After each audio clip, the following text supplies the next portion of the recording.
If you like this video, please give it a thumbs up, comment, and subscribe to my YouTube channel, as well as follow me and subscribe to me on all my other social media platforms.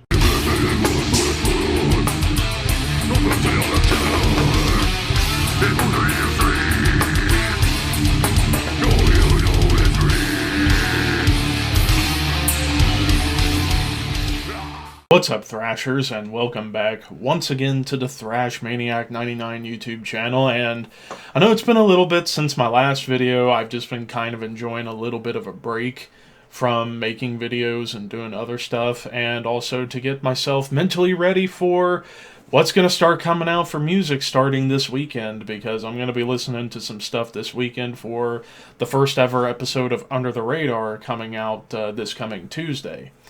But with that said, we're here to do another CD collection update. The first one for 2024, and also sporting new gear. New Pantera shirt, Wayne's World hat. I look like Wayne. No, I don't.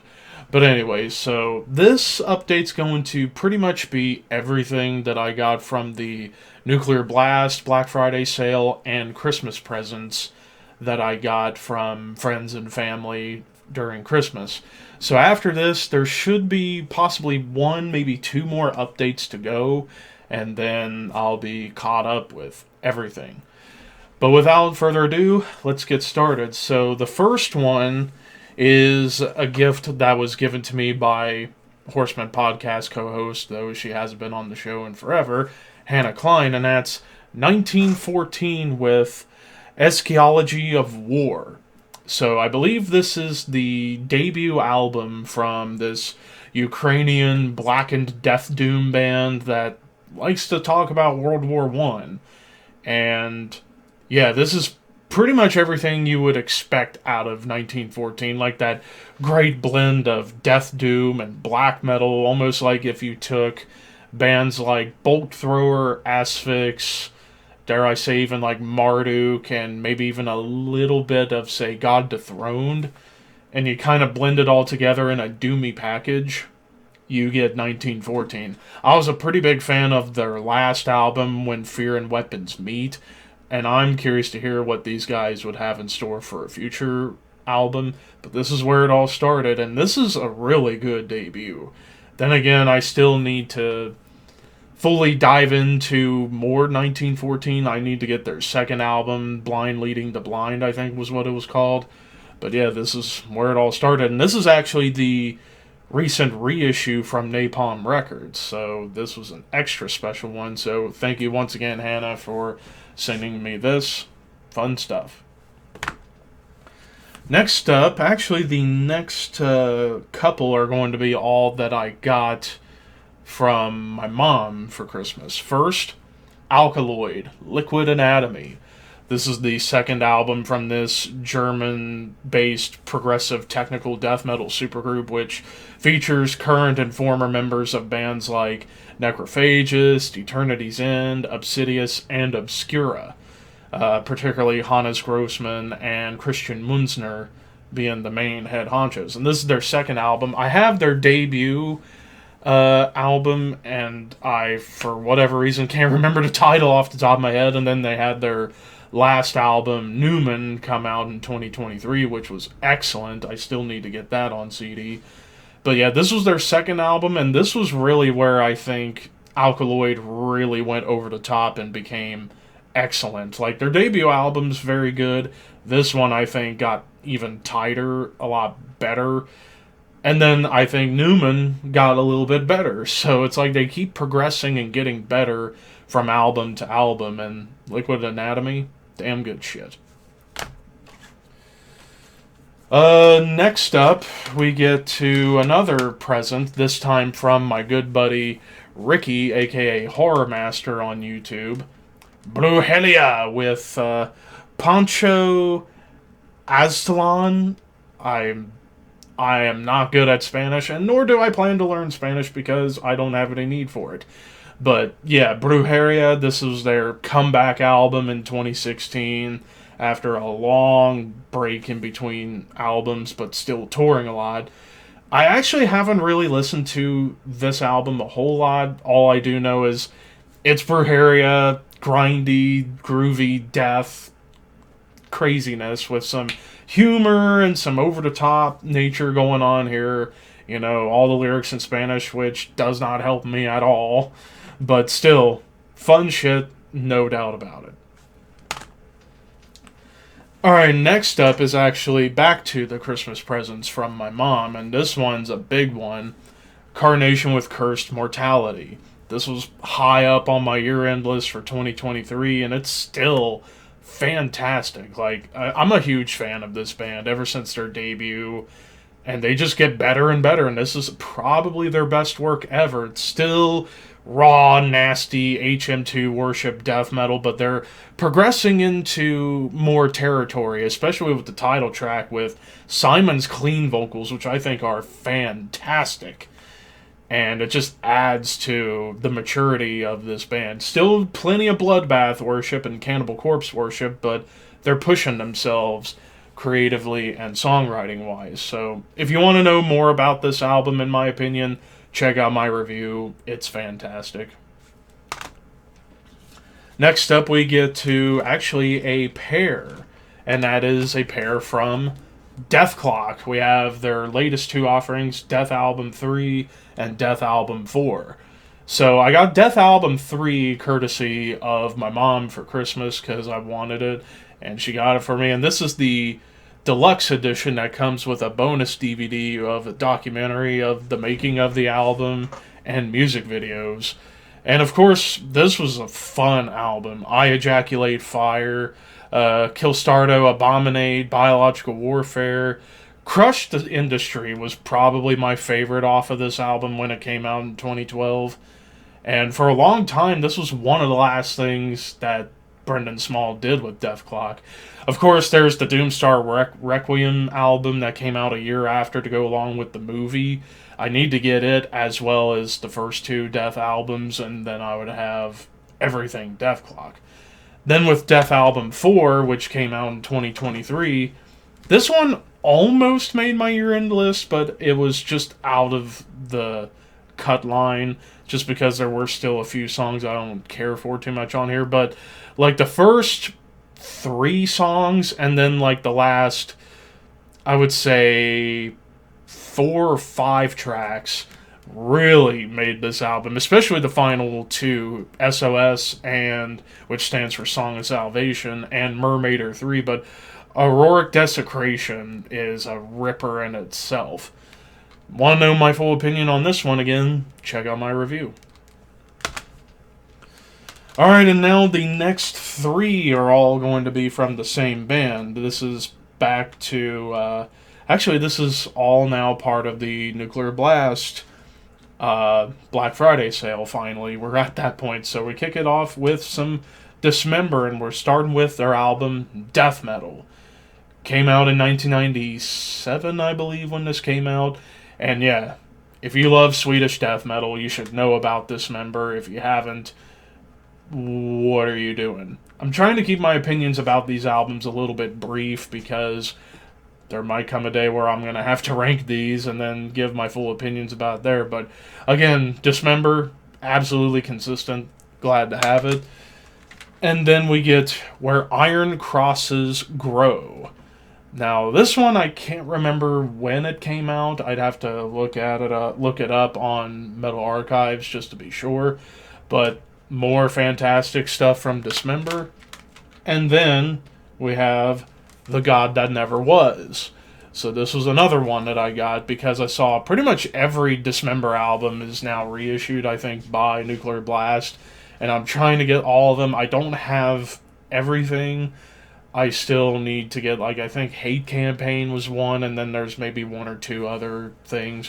But then I'll have everything Dismember, so I'm going to be a happy camper when that day comes. But yeah, so far this is what I got, as well as Like an Ever-Flowing Stream, the Pieces EP, and Indecent and Obscene. Alright, and the next 2 are, I think, the final 2 presents I got from my mom.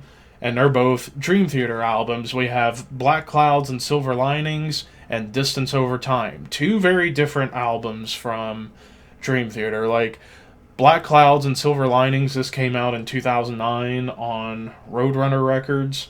And this was the last one with Mike Portnoy and the band on drums before returning in 2023 and probably going to be on the new album whenever that comes.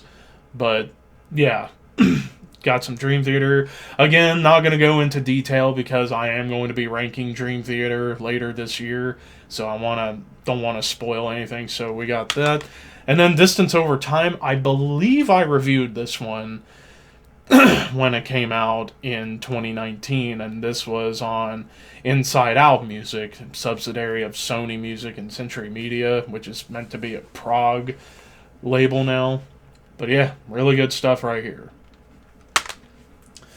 Now the next 5 are all going to be from the same band, and this is once again back to the Nuclear Blast Black Friday sales, so they are all from Hypocrisy. First we have The Fourth Dimension. This was the big transition album for Hypocrisy. You had the first 2 albums, Penetralia and Osculum Obscenium, which were more straight up death metal, more or less like they're a Swedish death metal band, but they were playing on those first 2 albums death metal more in the vein of Florida death metal. This was the album where they shifted their sound to more towards the classic Swedish death metal, but more so melodic death metal. Like, this was really when they started to become a melodic death metal band on this album. And the production, Peter doing the production, but it's a little bit rough. It is a little bit rough. I think he would perfect his production style on the follow-up to this, Abducted, which that in itself is fantastic. But yeah, Fourth Dimension, where the mellow death era truly started. For Hypocrisy, at least. Next up, we get 2 albums later, The Final Chapter, which this is one that was like highly sought after for Hypocrisy fans, because this was originally going to be their final album, because originally they were thinking about quitting after this album because Nuclear Blast at the time, the management was not great, but right around the time this came out, management shift at Nuclear Blast, and thankfully they were managers and people in charge that Peter and the gang liked, and they decided to keep the ball rolling, and thank God they did.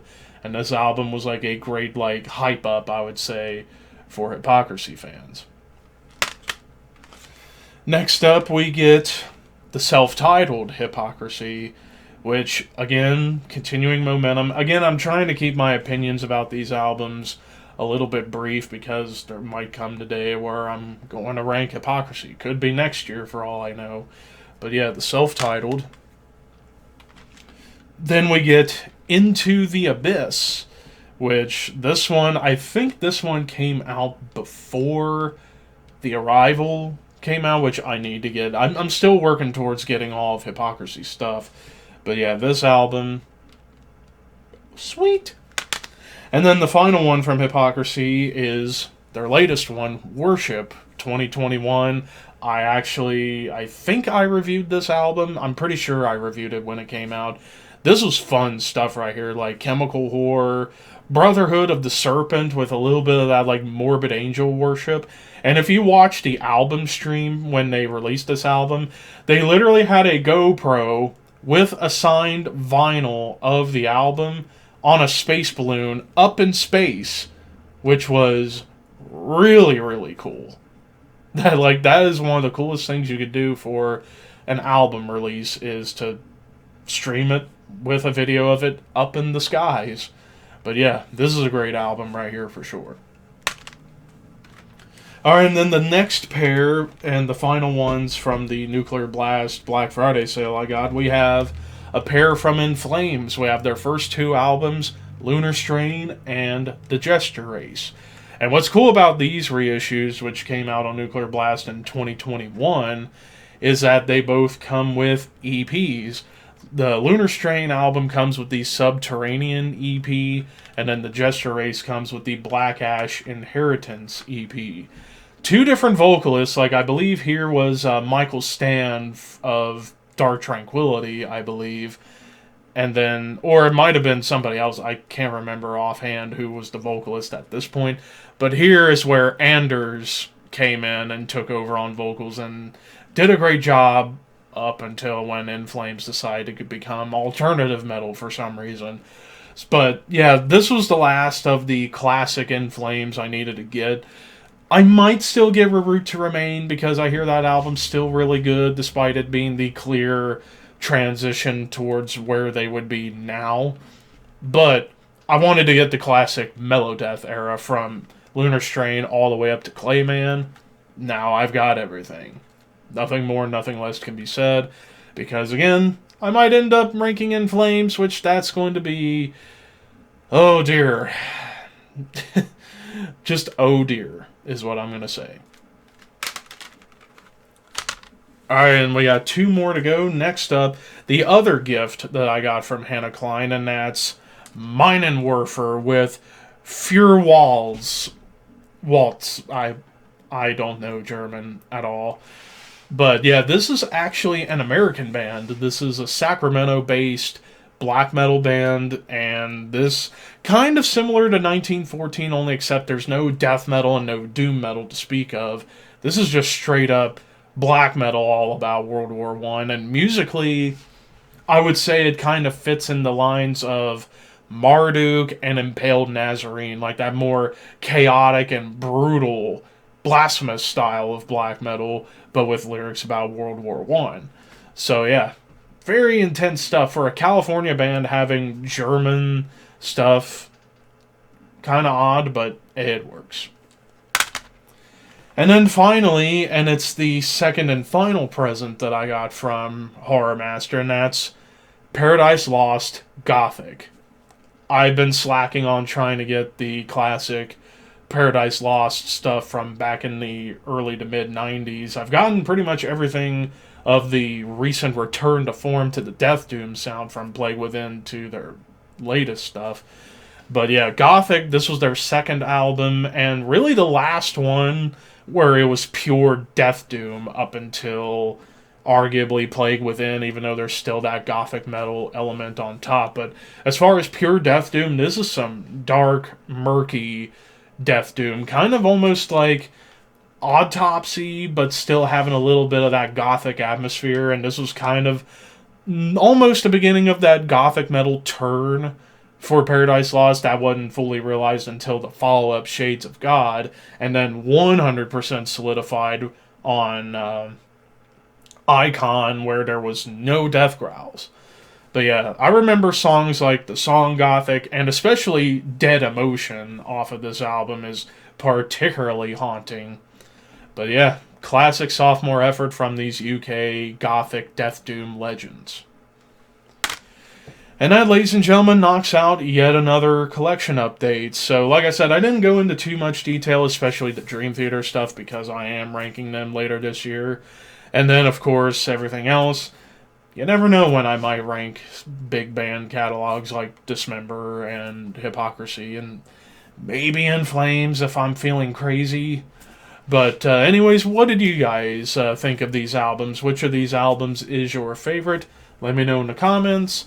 And until next time, keep your horns high and your dreams wet. Wayne's World, party time, excellent!